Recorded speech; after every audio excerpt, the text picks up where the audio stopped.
2차 어렵습니다. 2차 쉽지 않아요. 절대 쉽지 않아요. 2차를 갖다가 나 혼자 해서 붙을 생각하면은 되겠습니까 그게?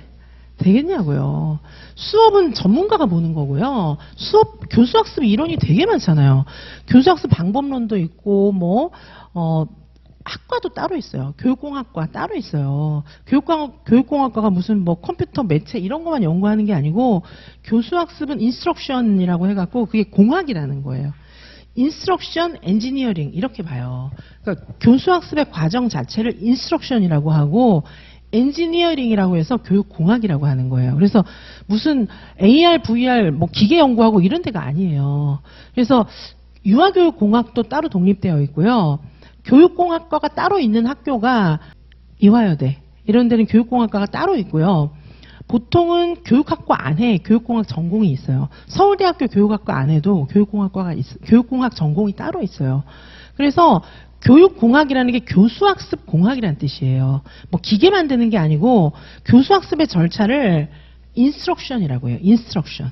굉장히 철저한 절차가 있다라고 하고 그래서 선생님들이 교육공학 배우셨는지 모르겠는데 원래 유아교육과 교직 과목 안에 교육공학 가르치는 학교들도 많이 있어요. 몇 개를 선택하게 돼 있는데 교육공학을 강의해 줄 사람을 잘 섭외를 못하는 학교는 교육공학이 없고 섭외가 되는 학교는 교육공학이 있을 거예요. 그 대신에 다른 과목을 넣을 수도 있거든요.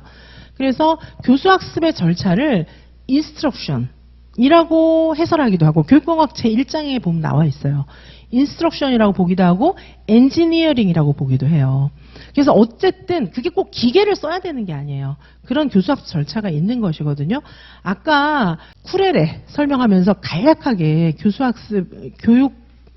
교육과정, 커리큘럼의 역사를 간략하게 얘기했는데 이 역사가 되게 길어요. 교육과정 학하고 이제 교육공학과가 나온 지는 그렇게 오래는 안 됐어요. 교육공학과는. 그런데 교수학습 이론을 연구한 역사는 굉장히 길거든요. 그래서 교육학이라고 하면 보통은 교수학습 이론을 가장 많이 연구를 한 것이고 우리 유아교육이 교육이지 딴 게 아니잖아요. 케어만 있는 게 아니잖아요. 돌봄만 있는 게 아니잖아요. 그래서 교육을 하기 위해서 수업을 하기 위해서는 그 절차대로 그 교수학습 이론대로 수업을 해야 돼요. 그래서 어렵습니다. 쉽지 않아요. 그래서 철저하게 공부를 해야 되고 철저하게 공부해 주세요. 그것도 왜 그런지 모르겠는데 시간 투자하고 돈 투자해서 유아임용 공부를 하는데 희한하게 대충 공부하면 된다는 그 문화가 팽배해 있는 것 같아요. 그거는 납득이 안 가요. 선생님들 이해 가십니까? 꼭 붙고 싶다는데 대충 공부하고 대충 쓰면 된대. 이해가 안 가잖아요. 그리고 2차는 안 가르쳐줘. 2차까지 붙어야 최종 합격인데 못 가르치니까 안 가르쳐주는 거예요. 그리고 스터디로 하라고 하는데 그럼 학원이 왜 존재합니까? 다 스터디로 하지. 스터디로 못합니다. 안 돼요. 스터디로 하려면 시간도 굉장히 많이 낭비되고 그리고 이 유아교육 과정 같은 거 교육과정 A, B, 논술 이런 것들이 굉장히 대충해서 될 게 아니잖아요. 이게 학문적인 질서가 딱 있잖아요. 그러면 수업은 없나? 대충 해도 되나? 절대 아닙니다. 자, 그래서 일단 20일 남짓 이 남은 기간 동안에 반드시 학교 가고 싶다면 진짜 최선을 다해야 하고 2차는 어려워요. 쉽지 않아요. 2차가 더 어렵다는 사람이 더 많습니다. 이제 완전 유아임용 처음 와가지고 이게 뭐지? 아무것도 앞뒤 분간 못하는 분들 있잖아요. 그럴 수 있잖아요. 처음 유아임용이 뭔지 무슨 과목 보는지도 모르고 막 한국사 보는지도 모르고 이런 분들도 있잖아요. 이제 거기서부터 시작하는 거니까 그런 분들은 1차가 뭔지 2차가 뭔지 모르고 2차는 쉽다고 생각할 수도 있는데 그래도 이제 N수생 되거나 해서 뭔가를 좀 아는 분들은 2차가 더 어렵다고 생각해요. 자, 그래서 제 과목 같은 경우에는 코스가 28개인데 그게 정상이라고 봐요. 그 정도는 해야 알 수 있어요. 아니 이게 어떻게 이해가 됩니까? 교수들이 평생 동안 진짜 자기 인생 걸고 공부한 내용들이 책에 담겨 있는데 그거를 조금씩 공부해서 알 수 있을 것 같습니까? 몰라요. 교수들이 선생님들 머리보다 한참 위에 있는데 적어도 28개 정도를 제가 옆에서 그대로 가이드 해드리면 시간이 한 몇 년은 절약될 겁니다. 그리고 할 수 있다는 자신감도 생기고 길이 보일 거예요. 아, 이 얘기였구나. 이 얘기였구나 제가 알려드리잖아요. 문제 같은 경우에도 저는 해설이 되게 두껍잖아요. 선생님들이 알아서 해설지만 갖고 공부도 많이 하시는데 그 정도는 가이드를 받아야 되는 거예요.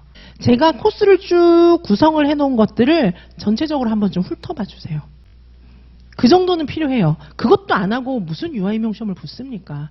자, 그래서 그 정도는 보셔야 되고, 그리고 제 문제 해설지 있죠. 그거 잘 활용해 주세요. 저희는 기본서가 얇아요.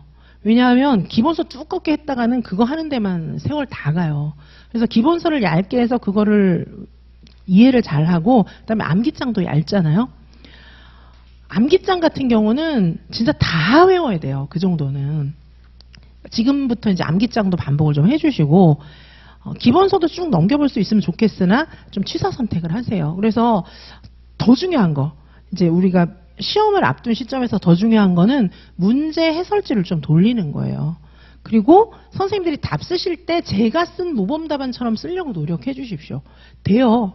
그래서 해설지를 해독을 좀 돌리시고 제 모범답안처럼 쓰시면은 합격해요. 뭐 대충 써서 합격한다는 말은 아예 귀담아 듣지 마세요. 그분은 그렇게 하라 하세요. 근데 대충 해서 원래 부모들이 자기 자식 뭐 해줄 때는 대충 안 해줘요. 그죠? 근데 남의 자식 얘기할 때 별로 관심 없는 남의 자식 얘기할 때는 이거 대충 해도 되는 거야. 이렇게 얘기하는 거예요. 자기 일을 누가 대충 합니까? 부모들이 자기 자식한테 뭐 조그만 거 하나 해줄 때도 생각 많이 하고 최선을 다해서 해줘요. 근데 친구하고 얘기하고 뭐 남의 자식 얘기할 때는 하다 보면 잘 되겠지 이렇게 얘기하는 거예요. 내 일은 철저하게 하는 거고 최선을 다하는 거고 잘하는 거예요. 제가 수석 합격생들 답안지하고 다 갖고 있어요. 그리고 수석 합격생들 어떻게 공부했는지 너무 잘 알아요. 지금 제가 얘기한 대로 했어요. 자, 그렇게 해야 합격을 하고 답안지를 정말로 내가 알고 있는 거를 다 쏟아부어야 돼요.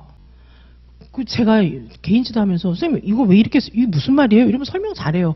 아니 그거 왜 안 쓰셨어요? 이러면 그건 안 썼어. 쓰지는 않고 그냥 내 머릿속으로만 기억을 하고 답안지에는 안 썼어요.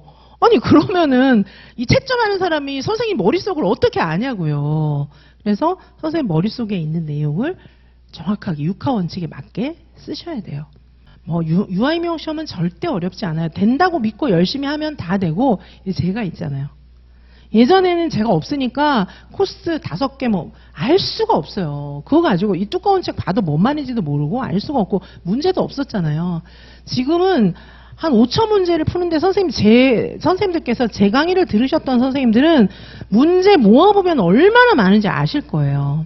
자, 그 문제를 푸는 게 어려울 것 같았지만 처음에 시작할 때는 되잖아요. 해보니까 못할 분량은 아니잖아요. 되잖아요.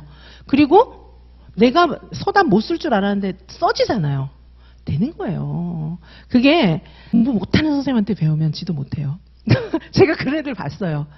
막 수학, 영어 이런 거 막 못하는 사람한테 배운 애들은 자기도 못하는 거야. 헤매고 있는 거야. 되게 어렵다 이러고 있어요.